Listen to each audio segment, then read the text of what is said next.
Halo teman-teman YouTube, apa kabar semua? Mudah-mudahan kalian baik-baik aja. Ya di saat kayak gini ya, peningkatan masalah COVID-19 nih, orang-orang yang udah terjangkit masalah COVID tuh banyak banget emang, parah. Buat kalian-kalian yang mungkin saat ini sedang mengalami eh, menderita COVID-19, saya nggak tahu lagi sih mesti ngomong apa. Gue cuman bisa kasih semangat buat kalian karena gue juga pernah ngalamin masalah COVID ini dan akhirnya gue bisa sembuh dengan nggak isoman sih, gue masuk Wisma Atlet selama 20 hari guys, berjuang untuk untuk apa ya, menjadi pejuang negatif lah istilahnya gitu. Karena waktu itu kita punya grup namanya Pejuang Negatif, berjuang untuk negatif dari COVID-19. Itu lumayan cukup lama, tapi nggak apa-apa, gue yakin kok kita semua pasti akan sembuh gitu loh. Nah, semoga bisa membuat ini semangat buat kalian juga yang sedang terjangkit. Buat yang sehat-sehat aja, jangan lupa untuk tetap stay at home aja, kata orang-orang. Asik, gokil nggak sih stay at home?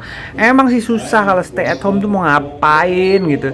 Di rumah nggak kerja, mending digaji. Kadang-kadang gaji dipotong. Aduh, malas banget nggak sih? Iya sih, iya bener banget. Banyak pro dan kontra mengenai kejadian saat ini. Tapi kalau gue sih ya, di satu sisi gue mengalami masalah ini, menjalaninya dengan cara udahlah ya, di rumah aja, ikutin aja peraturan-peraturan yang ada daripada ntar ada konspirasi mengenai ini COVID cuman masalah ini, cuman masalah apa tuh namanya, ada yang mau ngambil keuntungan dari ya udahlah, nggak usah didengerin kayak gitu. Udahlah, gue di workshop aja, kita berkarya aja ya kan, nggak usah mikirin yang kayak gitu. Kadang kayak gini loh, kalau mau berkarya mulu tapi nggak ada yang beli. Iya sih, benar juga sih, tapi pasti ada kok. Setiap usaha yang kalian bikin ya pasti membuahkan hasil. Ada satu buku yang bilang kalau usaha kita itu pasti akan membuahkan hasil. Kapan? Ya nggak tahu sih, tergantung dari usahanya. Iya benar juga sih. Cuman udahlah, ini ngalor ngidul ngomongnya, nggak apa-apa. Karena gue nggak tahu mesti ngomong apa di video ini. Yang gue tahu adalah gue mau bikin video tapi bukan buat mau ngajarin ya. Maksudnya gue cuma mau sharing aja pengalaman gue membuat dengan cara sharing dengan kehidupan sehari-hari ini. Nah, salah satu kegiatan gue diam di rumah ya bikin workshop, bikin sesuatu gitu loh. Tapi kan ada yang bilang kalau bikin pasti harus menghasilkan uang. Enggak juga sih kalau buat gue. Bukannya gue kebanyakan uang, bukan. Gue mau menghilangkan penat aja. Dan pasti sebenarnya ini kalau membuahkan hasil tuh keren juga ya guys. Kira-kira ada ya dari kalian yang mau bareng join gitu untuk membuahkan hasil dari workshop ini? Ada satu teman gue yang pengen berbisnis gitu. Kan kelihatannya lu udah ada alatnya, lu udah ada ininya, kenapa sih nggak berbisnis aja? Pengen, tapi pengennya berbisnis jadinya bikin pabrik gitu. Ada yang tertarik gak sih? Nggak tahu, ini masih ngalor ngidul, tapi nggak tahu ya, siapa tahu aja gitu.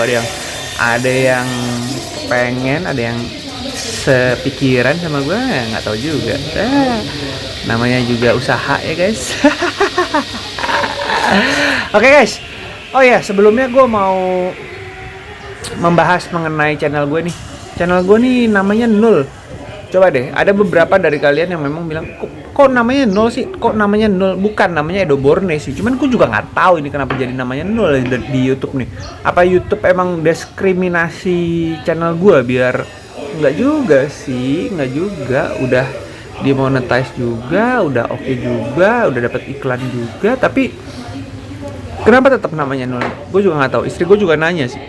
Beberapa video yang di YouTube yang gue lihat dari bagaimana cara merubah nama Nul itu dari terjemahan. Cuman gue udah coba-coba sih. Nggak tahu lah. Gue juga nggak tahu Dibilang nggak peduli, ya gimana cara mau menyelesaikannya?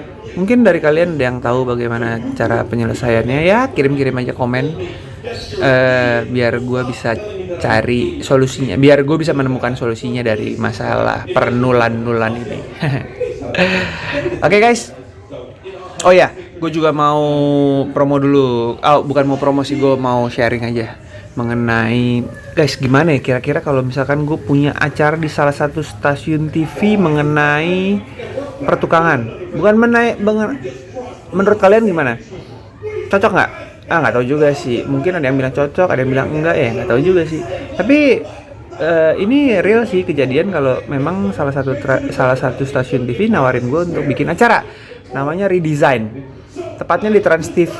Iya benar banget. Acaranya seperti apa? Jadi mengubah barang-barang bekas menjadi sesuatu barang yang oke banget gitu. Jadi barang yang udah old school banget, udah nggak kepake, nggak tahu mau diapain, terus kita redesign, kita rubah menjadi sesuatu yang berguna gitu. Nah, dari segi pertukangan sih ya gue bukan desainer, gue juga nggak tahu bagaimana cara merubahnya, tapi gue bisa mengerjakannya kalau dikasih tahu caranya, ya kayak gitu kan. Nah, itu menurut kalian kalau gue punya acara itu kira-kira mudah-mudahan sih akan oke, akan bagus-bagus aja. Gue juga nggak tahu sih, tergantung. Tapi bolehlah nonton dong nanti. Ya gue juga nggak tahu sih kapan tayangnya, soalnya ini masih pandemi juga, masih dipending, nggak tahu kapan acaranya tayang. Sekarang juga lagi PPKM 2 minggu ke depan sampai tanggal 20 kan ya. Jadi ya udahlah, tunggu aja dulu kali. Aduh, nggak apa-apa deh. Cuman dari acara gue ini kemungkinan ya kalau memang nanti jadinya tayang, gue juga nggak tahu. Rencananya sih weekend ya tayangnya, entah Sabtu, entah Minggu, atau entah Sabtu Minggu, gue juga nggak tahu, tergantung dari ratingnya bagus apa enggak. Cuman kalau emang oke, kira-kira nih kalau ada yang nonton, kalian para kreator atau kreativitas, kalian yang punya ide kreativitas atau kalian yang mengerjakan ide-ide kreatif, kita bisa ngajak untuk gabung bersama, terus di syutingin deh, entah ide kalian, workshop kalian. Sebenarnya idenya dari barang bekas, cuman nggak juga sih. Kadang-kadang produser gue juga bilang kalau ada yang punya workshop bikin mobil keren gitu, jadi sesuatu entah dari kayu, entah dibuat mobil van jadi mobil camping. Ini gue dapat dari Renato sih, dia salah satu yang bilang kalau dia bisa bikin itu. Ya gue tahu, gue pernah lihat dan ada videonya juga sih. Ya mudah-mudahan aja bisa kerja sama barengnya, nggak sih? Oke.